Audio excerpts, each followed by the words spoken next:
कानपुर के बिल्लौर थाना क्षेत्र में हुई एक युवक की हत्या में पुलिस ने खुलासा कर दिया है। बता दें, डीसीपी पश्चिम विजय डुल ने बताया कि दिनांक 30 जून की रात रामजी तिवारी अपने घर में बरामदे में सो रहा था, जिसकी ईंट से कुचलकर हत्या कर दी गई थी। वहीं जब पुलिस को जानकारी हुई तो पुलिस ने तत्काल घटना स्थल पर जाकर जांच की, जिसमें पुलिस ने 72 घंटों में शातिर हत्यारोपी संस्कार तिवारी को गिरफ्तार कर लिया था। सूत्रों की माने तो हत्यारोपी संस्कार तिवारी मार्च 2024 में रामजी तिवारी की हत्या करना चाहता था। इस पूरी घटना में पैसे के उधार मांगने और आचरण के संबंध में गलत बोलने के चक्कर में हत्या करने की वजह सामने आई है। पुलिस ने वारदात में इस्तेमाल हुई ईंट भी बरामद कर ली है, जिससे संस्कार तिवारी ने रामजी तिवारी की हत्या की थी। थाना बिल्लौर क्षेत्र अंतर्गत घेमो गांव में दिनांक 30 जून और 1 जुलाई की रात्रि में एक व्यक्ति श्री रामजी तिवारी अपने घर के बरामदे में रात को सोए थे। तो सुबह जब वो परिवार ने उनको देखा तो मृत हालत में पाए गए। उनके माथे पे एक चोट थी, जिससे रक्तस्राव होने से उनकी मृत्यु हुई। इस घटना पर तत्काल पुलिस के द्वारा सूचना पर मौके पहुंचा गया। मेरे द्वारा भी घटनास्थल का निरीक्षण किया गया। पीएम रिपोर्ट में पाया गया कि उनके सिर पे और उनके चेहरे पे किसी भारी वस्तु से वार करने से उनके चेहरे की हड्डी और उनके सिर की हड्डी टूटने की वजह से ही उनकी मौत हुई है।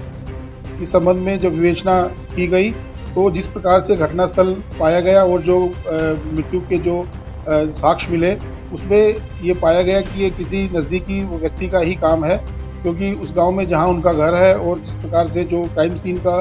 जो बनावट थी, उसके हिसाब से ये हमारे को प्रारंभिक साक्ष्य मिले। इस संबंध में जो परिवारीजन के साथ जब पूछताछ की गई तो इन्हीं के परिवार के रहने वाले संस्कार तिवारी उर्फ शिवा,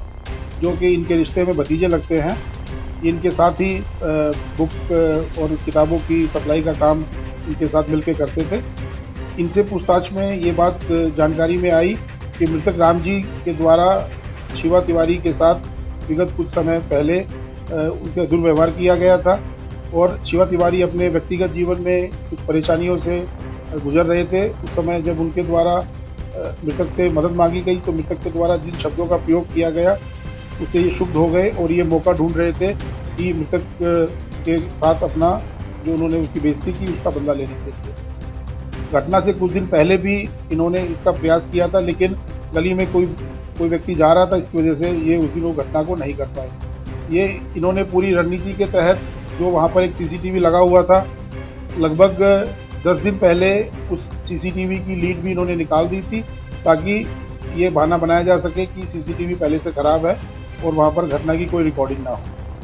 जब इनसे पूरी पूछताछ की गई तो इन्होंने अपने जुर्म का इकबाल किया और इनकी निशानदेही पे वो ईंट जिसके द्वारा मृतक रामजी की हत्या की गई थी, वो पुलिस के द्वारा बरामद की गई और फोरेंसिक जांच में उस